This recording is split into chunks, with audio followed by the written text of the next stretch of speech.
Hello everyone, welcome to Jets TV. Please comment, rate, subscribe guys, comment, rate, subscribe, like the videos. Also share the videos as well. I want to thank everyone that does watch and share my videos. You folks are the absolute best. So without further ado guys, let's go ahead and get into it. I cannot wait to talk about football. It is back. Week 17 is here, but whoa, wait a second. We need to talk about my Week 16 recap first. I did some picks. I want to talk about how they turned out. So let's go ahead and get into my recap first. First game I want to recap: Dolphins at Chiefs. Took the Chiefs in this football game. Got myself a W. Chiefs beat the Dolphins 29-13.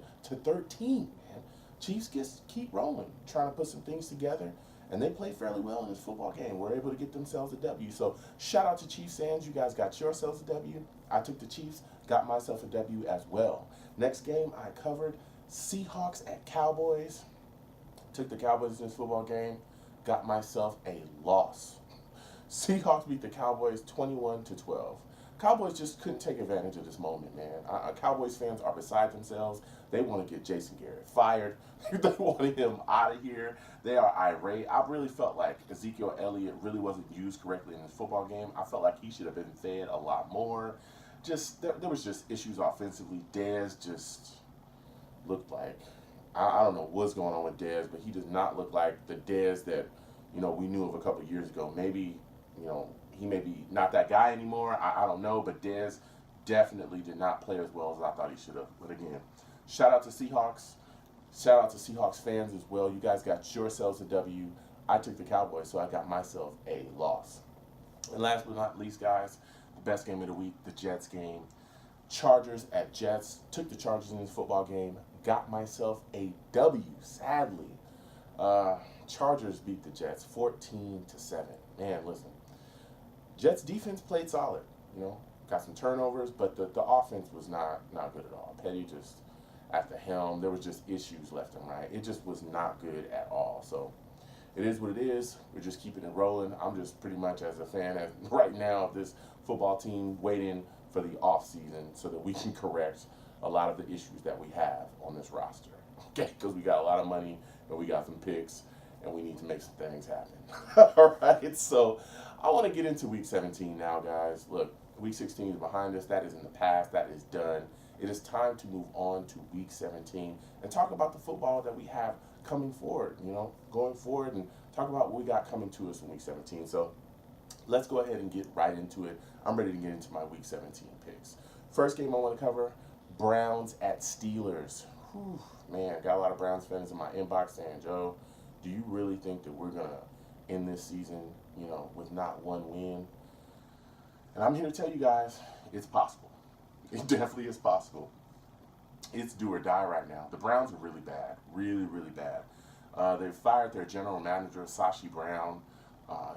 There have been multiple comments made from different parts of that front office, from the Browns front office, from their owner to even Hugh Jackson, that question, the scouting ability and the talent or lack of talent that was being brought in by Brown.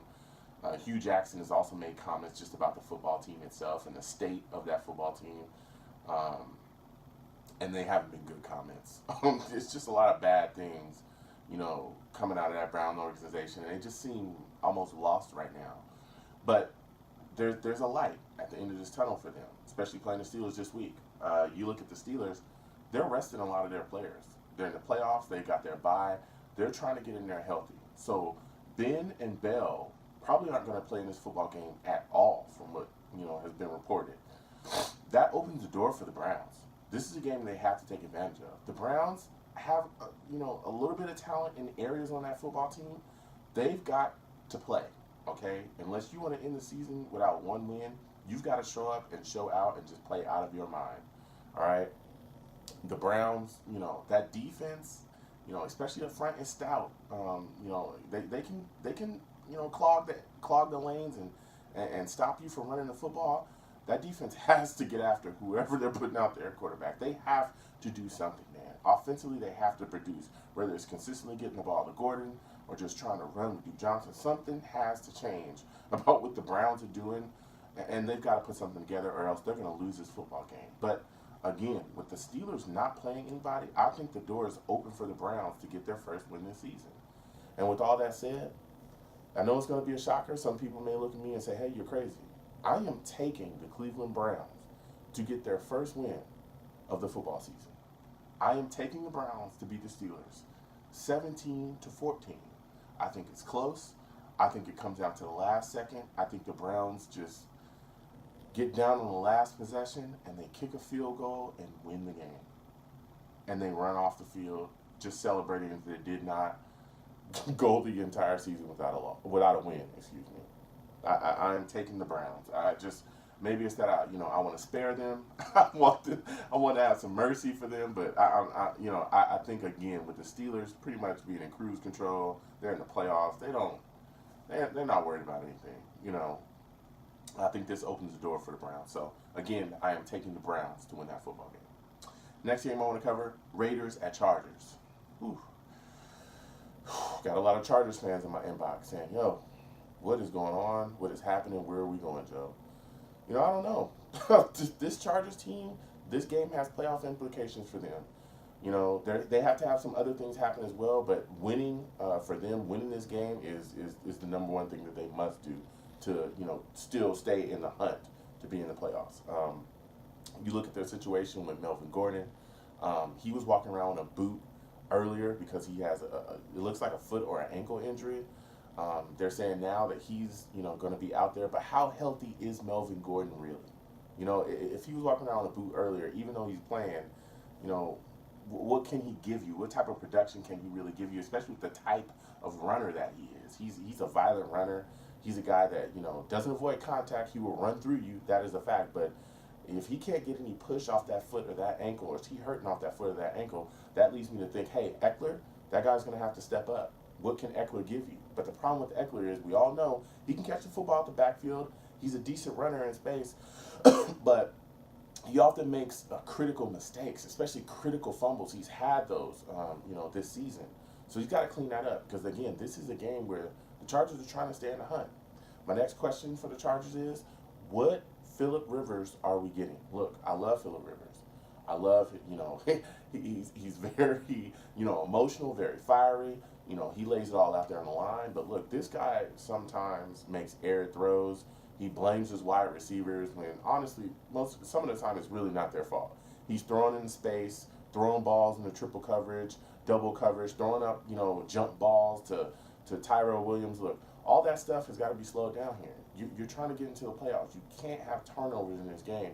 And if Phillip Rivers comes out and is just able to dissect stuff at the line and is taking what he's given, I think he'll be solid. But again, with Phillip, sometimes, dude, he can implode.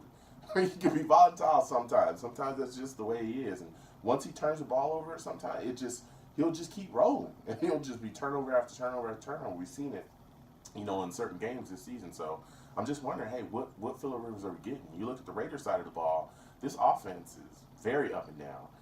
Carr has been very up and down this season. I don't think Carr has had the type of season that I thought he could have. At times, he's also, been very careless with the football. He's thrown, interceptions in critical moments. I feel like the connection with Amari Cooper this year has not been there. And not just Amari Cooper. There's been games where Crabtree hasn't had a catch at all. I'm wondering what's going on with that. You look at the defense of the Raiders. My question is, Reggie Nelson, safety, big-time piece. He's dealing with the illness right now. He's questionable. If he does not play, who steps up in his position? If Nelson doesn't play, that could be a big blow to the Raiders defense. So I'm wondering what's going on with that. With all that said, guys, I am taking the Chargers to win this football game. 24-21. I think it's a close game. It's a division rival. They're going to fight. They're going to fight hard. But I think the Chargers are just able to pull it out late in the fourth. I think they just pull out, go down, boom, win the game, and then they say, hey, they put their hands up in the air and say, can we get into these playoffs? And we'll see what happens with them going forward with that. But again, I am taking the Chargers to win this game. And last but not least, guys, my favorite game, your favorite game, our favorite game, the Jets game, baby. Jets at Pats. Oh, man. Listen, this does not look good for us. Not at all. Winters is now on IR. He's got an abdomen injury. I guess he tore his abdomen in week 2. And he's been gutting it out and dealing with it. His play has definitely been affected this season. So he's not going to be playing in this football game. That's a blow to our offensive line. Shell, our right tackle, is also going to be out. Wesley Johnson, he's probably going to play, but he's still banged up, so I don't know what you're going to get out of him. And whatever you're going to get out of him ain't going to be good because he's not good even when he's healthy. So with the offensive line going into a game like this where the Patriots are still, they're still trying to close out, their home field. They're not going to let up at all. Their team is still trying to, put the bow on their season right now so they can push into the playoffs. This just does not look good for us at all. I'm sorry, we're going to lose this football game. We are, especially with Petty at the helm, the injuries along our offensive line. I think the pass rush gets after us. This is a game where, people are already talking about, hey, when are we going to see Hackenberg? And he's trash too. He's trash. I think our defense will play decent starting the football game, but I think they'll be on the field for so long that eventually they're going to get tired and just go, whatever. It's week 17. Let's just go. Let's just go. Even offensively, ASJ is doubtful. That's another blow to the offense. Here's the guy that could be the relief valve for Petty. Especially with our offensive line faltering. It's not good, dude. This is not good at all. And this is a game when you just look at it and go, let's just get this game over with. And please, can we just get into the offseason already so we can fix this football team? So, I'm not going to hold you guys for any longer. With all that said, man, I am taking the Patriots to win this football game. I think the Patriots will beat the Jets 27-7. It's just going to be a rough game, and the Jets are going to be exposed up front. And we'll go into the offseason and we'll fix some of these issues, especially our offensive line. We're going to have to key in on positions like that. There's multiple positions on this team that need to be addressed, but offensive line is definitely, one of those, position groups that we need to fix. So, again, I'm taking the Patriots to beat the Jets 27-7. So please comment down below, guys. Comment down below and let me know what you guys think. Comment, rate, subscribe. Enjoy your times with your families. The holidays are still here. Happy New Year's to everyone out there. Be safe out there, guys. There's a lot of people partying, doing their thing. Look out there on the road. Please do not drink and drive. And again, enjoy time with your families. Watch football and be safe. So have a good one, folks.